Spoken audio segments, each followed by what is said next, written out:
पिछले महीने से लद्दाख के गलवान घाटी में चल रहा चीन और भारत सीमा विवाद अब खूनी संघर्ष में बदलना शुरू हो गया है। दोनों देशों के सैनिक लद्दाख की गलवान घाटी में कई स्थानों पर आमने सामने हैं। दोनों के सैनिकों के बीच सीमा विवाद को लेकर झड़प भी होती रहती है, लेकिन सोमवार रात को हुई झड़प में भारतीय सेना के 20 जवान शहीद हो गए।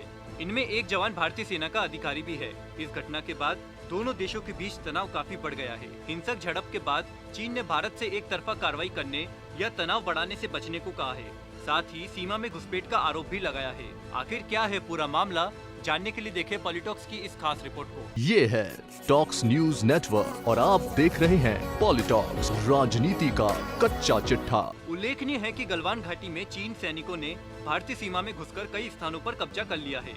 पिछले कई दिनों से कूटनीतिक और सैन्य बैठकों के माध्यम से इस समस्या के समाधान का प्रयास किया जा रहा है। चीनी सैनिक पीछे नहीं हट रहे और भारत की ओर से उसकी सीमाओं में बनाई जाने वाली सड़कों का विरोध कर रहे हैं। इससे दोनों देशों के बीच भारी तनाव के हालत बन गए हैं। दरअसल चीन और भारत के बीच सीमा विवाद को लेकर एक समझौता हो रखा है, जिसके तहत दोनों देशों के सैनिक एक दूसरे के खिलाफ जानलेवा कार्रवाई नहीं करेंगे। लेकिन चीनी सैनिक समय समय पर भारतीय सीमा में घुसकर भारतीय सैनिकों के साथ झड़प करते रहते हैं। इस बार तो भारतीय सैनिकों के साथ झड़प इतनी बड़ी थी कि 20 सैनिकों की शहादत हो गई। सीमा विवाद के चलते भारत और चीन से जुड़ी कोई 4000 किलोमीटर लंबी सीमा में कई स्थानों दोनों ही देशों की ओर से सैनिकों के तैनात किए जा चुके हैं। चीन की ओर गलवान घाटी सहित कई स्थानों में बंकर बनाने के साथ साथ सैन्य हथियारों का जमावड़ा भी जमाया गया है। भारत ने भी चीन के इरादों को भांपते हुए अपने सैन्य बलों को तैनात किया।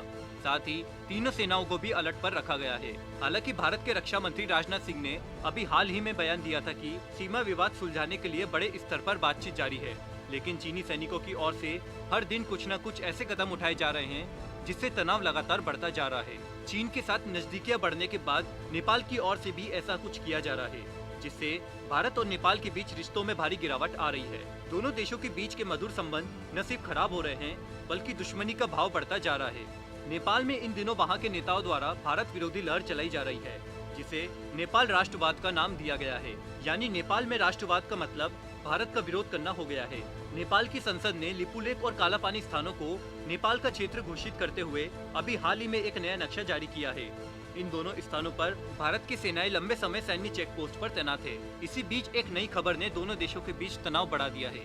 नेपाल सरकार की ओर से कहा गया है कि वो भारत और नेपाल बॉर्डर पर 100 सैन्य चौकियां स्थापित कर रहा है, जबकि भारत और नेपाल बॉर्डर पर कभी भी ऐसा नहीं हुआ है। इन चौकियों पर नेपाल सैनिक की आर्मी फोर्स तैनात की जाएगी। लद्दाख में चीनी सेना के साथ भारतीय सैनिकों की हुई झड़प में भारतीय सेना के एक अधिकारी और 19 जवान के शहीद होने के बाद दोनों देशों के मिलिट्री अधिकारियों के बीच बैठक हो रही है, ताकि मामले को शांत किया जा सके।